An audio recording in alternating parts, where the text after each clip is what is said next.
Friends, பங்களாதேஷனுடைய முன்னாள் பிரதமர் ஷேக் ஹசீனா அவர்களுக்கு இன்று பங்களாதேசத்தில் உள்ள இன்டர்நேஷ்னல் கிரிமினல் ட்ரிபியூனல் அப்படின்னு சொல்லுவாங்க, ஐசிடி, அவங்க தூக்கு தண்டனை கொடுத்துருக்குறாங்க. இதுதான் இன்றைக்கு பரபரப்பான நியூஸ். தூக்கு தண்டனை கொடுத்தது மட்டும் இல்லை, உடனடியாக இந்தியா இவரையும் இவரது மகனையும் பங்களாதேஷ் வசம் ஒப்படைக்க வேண்டும் அப்படின்னு சொல்லியிருக்காங்க.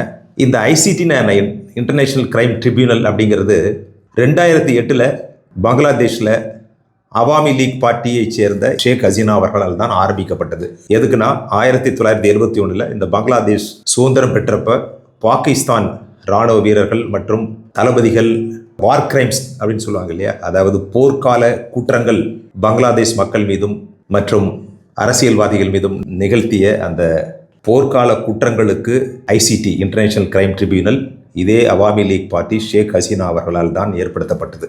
அதில் பார்த்தீங்கன்னா நிறைய பாகிஸ்தானி சோல்ஜர்ஸை 2013 தண்டனை தரப்பட்டது பாகிஸ்தான் சோல்ஜர்ஸ்க்கு அகேன்ஸ்டாக. ஆனால் அவரெல்லாம் பாகிஸ்தான் இருந்ததுனால யாரும் தண்டிக்கப்படவில்லை. 2014 இந்த பங்களாதேஷ் நேஷனலிஸ்ட் பார்ட்டி அப்படின்னு சொல்லுவாங்க, இன்னொன்று ஜமாத் பார்ட்டின்ட்டு, இதெல்லாம் சேர்ந்து தான் இப்பொழுது பங்களாதேஷை, உங்களுக்கு எல்லாமே தெரியும், நோபல் பரிசு, அமைதிக்கான நோபல் பரிசு பெற்ற முகமது யூனுஸ் அவர்கள் தலைமையில் ஒரு இடைக்கால அரசு இப்பொழுது பங்களாதேஷை நிர்வகித்து வருகிறது. இதே பங்களாதேஷ் நேஷனலிஸ்ட் பார்ட்டியை சேர்ந்த அபுல் கலாம் அப்படிங்கிறவர் மீது இதே ஐசிடி போர்க்கால குற்றங்களுக்காக அவருக்கு தூக்கு தண்டனை விதிக்கப்பட்டது. அது அந்த தூக்கு தண்டனை அவர் வெளிநாட்டில் இருந்தப்போ இன் ஆப்சென்சியா அப்படின்னு சொல்லுவாங்க. இப்போ எப்படி ஷேக் ஹசீனாவிற்கு தூக்கு தண்டனை விதித்திருக்கிறார்களோ அதுபோன்று இந்த அவாமி லீக் பார்ட்டி 2013 இதே ஐசிடி மூலமாக ஒரு தூக்கு தண்டனையை தந்தது. இப்பொழுது வரலாறு திரும்பி இருக்கிறது. உங்களுக்கு எல்லாமே தெரிஞ்சிருக்கும், கடந்த ஜூலை மாதம் ஒரு மிகப்பெரிய புரட்சி ஏற்பட்டது. ஜூலை ஆகஸ்டில் கிட்டத்தட்ட 1500 மாணவர்கள் மற்றும் போராட்டக்காரர்கள் கொல்லப்பட்டார்கள் அப்படின்னு சொல்லி ஒரு குற்றச்சாட்டு.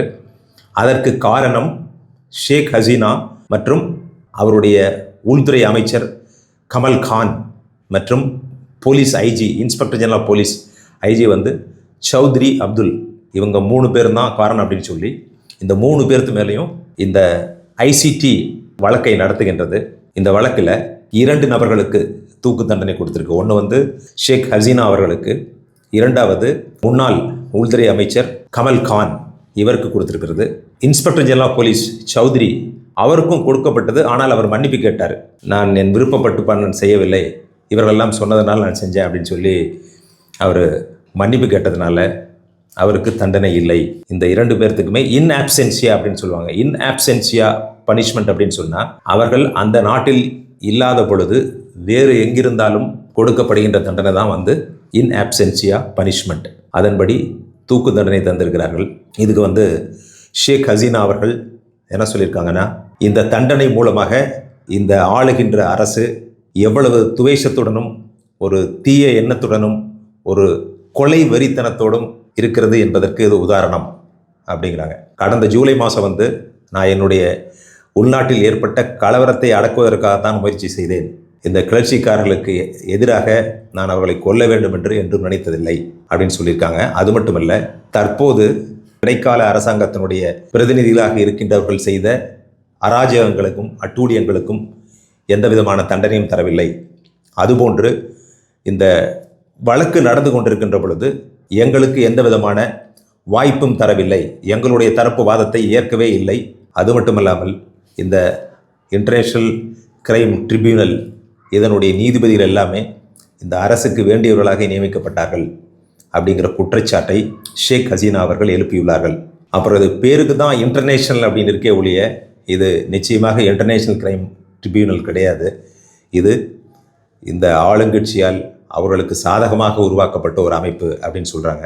அதே சமயத்தில் இவங்க ஷேக் ஹசீனா மற்றும் அவருடைய மகன் இருவரும் இங்கே இந்தியாவில் ஒரு பாதுகாப்பான இடத்தில் அடைக்கலம் கொடுக்கப்பட்டிருக்கிறார்கள். அஸ்வைலம் அப்படின்னு சொல்லுவாங்க. இதை இப்போ இருக்கின்ற அரசாங்கம் என்ன சொல்லியிருக்காங்கன்னா, முகமது யூனுஸ் தலைமையிலான அரசாங்கம் உடனடியாக அவர்கள் பங்களாதேஷுக்கு கொண்டு வரப்பட வேண்டும். இல்லை என்று சொன்னால் யுனைடெட் நேஷன்ஸ், ஐக்கிய நாடுகள் சபை இதற்கான நடவடிக்கை எடுத்து ஷேக் ஹசீனா மற்றும் முன்னாள் உள்துறை அமைச்சர் கமல் கான் இவர்கள் இருவரையும் உடனடியாக வெளிநாட்டிலிருந்து பங்களாதேஷிற்கு வரவழைக்கப்பட வேண்டும் அப்படின்னு சொல்லி பங்களாதேஷ் அரசு ஒரு வேண்டுகோளை ஐக்கிய நாடுகளுக்கு முன்வைத்துள்ளது. இப்படிப்பட்ட சூழ்நிலையில் நம்முடைய நாட்டினுடைய ரியாக்ஷன் என்ன அப்படின்னு சொன்னால், நம்முடைய வெளியுறவுத்துறை அமைச்சரகம் வந்து ஒரு அறிக்கை விட்டுருக்காங்க. அதாவது இந்தியா எப்பொழுதும் வங்காள அரசனுடைய மக்களினுடைய நலனையும் அந்த நாட்டு நலனையும் எப்பொழுதுமே நினைவில் வைத்து கொண்டிருக்கிறது. அவர்களுடைய நாட்டு நலன், அவர்களுடைய உள்நாட்டு பாதுகாப்பு, நாட்டு வளர்ச்சி, இதற்கு நாங்கள் எப்பொழுதும் உதவியாக இருப்போம் அப்படின்னு சொல்லி டிப்ளமேட்டிக்காக வந்து அவங்க ஒரு அறிக்கை வெளியிட்டிருக்கின்றார்கள். ஆனால் இந்த தண்டனையை பற்றியோ அல்லது திருமதி ஷேக் ஹசீனா அவர்களை மீண்டும் பங்களாதேஷிற்கு அனுப்புவோம் என்றோ எந்த விதமான கருத்தையும் தெரிவிக்கவில்லை. நிச்சயமாக இந்தியாவை பொறுத்தவரையில் அடைக்கலம் தேடி வந்தவர்களை நாம் திருப்பி அனுப்ப முடியாது, அனுப்பவும் கூடாது. உங்களுக்கெல்லாம் ஏற்கனவே தெரிஞ்சிருக்கும், தலாய் லாமா அவர் திபெத்திலிருந்து இந்தியாவுக்கு வந்து அடைக்கலம் தேடி வந்தார். அவருக்கு நம்ம அடைக்கலம் கொடுத்தோம். அது வந்து சைனாவுக்கு பிடிக்கவில்லை. இதே ஒரு மிகப்பெரிய ஒரு காரணம். அதாவது சைனா நமக்கு வேண்டாதவர்களுக்கு இந்தியா அடைக்கலம் கொடுத்திருக்கிறது அப்படிங்கிறது அவர்களுக்கு ஒரு மிகப்பெரிய ஒரு குறையாக உள்ளது. அதை மனதில் வைத்துக்கொண்டே பல்வேறு வேண்டாத பிரச்சனைகளெல்லாம் இந்தியாவிற்கு எதிராக சைனா செய்து கொண்டிருக்கிறது. தற்போதைய நிலையில் இந்த ஜியோ பொலிட்டிக்கல் இன்ட்ரெஸ்ட் சொல்லுவோம், அல்லது ஸ்ட்ராட்டஜிக் இன்ட்ரெஸ்ட், இது வந்து எப்படி பாதிக்கும் அப்படின்னு பார்த்தா, இந்த ஐசிடி அதனுடைய தண்டனை வந்து நீங்கள் ப்ராக்டிக்கலாக அதாவது பார்த்தால் இதை வந்து நிச்சயமாக என்ஃபோர்ஸ் செய்ய முடியாது. ஏனென்று சொன்னால் நிச்சயமாக நம்முடைய நாடு திருப்பவும் இவர்களை அந்த நாட்டிடம் ஒப்படைக்கப் போவதில்லை. எனவே இது வெறும் ஒரு செய்தியாக மட்டுமே இருக்கும். மேலும் இது வந்து இந்த அப்பாயின்மெண்ட் செய்யப்பட்ட நீதிபதிகள் எல்லாருமே அங்கு இருக்கின்ற அரசாங்கத்துக்கு வேண்டப்பட்டவர்கள்.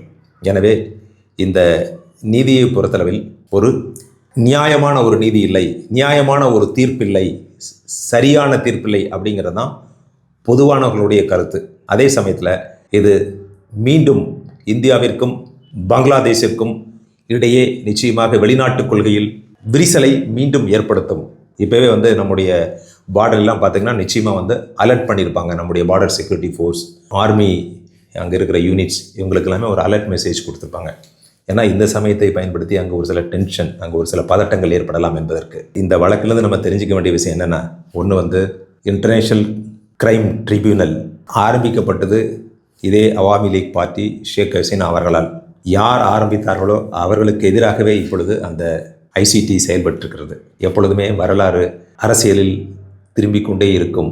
ஹிஸ்ட்ரி ரிப்பீட்ஸ் இட் செல்ஃப் என்று சொல்வார்கள். இது அரசியல் வரலாற்று மட்டுமல்ல, உலக வரலாற்றிலும் கூட எப்பொழுதுமே திரும்ப திரும்ப வரலாறு திரும்பிக் கொண்டே இருக்கிறது. உதாரணமாக ஹிட்லர் குளிர்காலத்தில் ரஷ்யா மீது படையெடுத்தார். இதே தவறைத்தான் நெப்போலியன் செய்தார். குளிர்காலத்தில் வந்து ரஷ்யாவின் மீது போர் தொடுத்தார். அந்த போரில் அவர் தோல்வியுற்றார். அது ஒரு வரலாறு. அதே வரலாற்றை பின்பற்றி அதனுடைய கருத்துக்களை தெரிந்து கொள்ளாமல், அதனுடைய விளைவுகளை தெரிந்து கொள்ளாமல் ஹிட்லரும் குளிர்காலத்தில் ரஷ்யா மீது படையெடுத்தார், தோல்வியுற்றார். இதை தான் சொல்கிறாங்க, history repeats it self. Those who forget the history will be contempt to repeat it அப்படின்னு சொல்வார்கள். யாரெல்லாம் வரலாறுகளை மறந்தார்களோ அவர்கள் திரும்பவும் வரலாறு திரும்பும் என்ற பாடத்தை உணர்வார்கள் அப்படின்னு சொல்கிறாங்க. இது எப்படி பார்க்கப்படுகிறது என்றால், அங்கிருக்கின்ற கட்சியினரால் இது ஒரு நியாயமான தீர்ப்புன்னு சொல்கிறாங்க. ஆனால் ஷேக் ஹசீனா தரப்பு பொறுத்தளவில் இது ஒரு அநியாயமான தீர்ப்பு, வேண்டுமென்றே கொடுக்கப்பட்ட தீர்ப்பு. கலவரக்காரர்கள் அடக்கப்பட்டதற்கும் கொல்லப்பட்டதற்கும் அந்த நாட்டினுடைய பிரதம மந்திரி காரணம் என்று சொன்னால், எந்த பிரதம மந்திரியும் எந்த நாட்டினுடைய குடியரசுத் தலைவரும் நிச்சயமாக இது போன்ற வழக்குகளில் மீண்டும் மீண்டும் ஈடுபடுத்தப்படுவார்கள் அப்படிங்கிறது தான் இதிலிருந்து நம்ம கற்றுக்கொள்ளக்கூடிய பாடம்.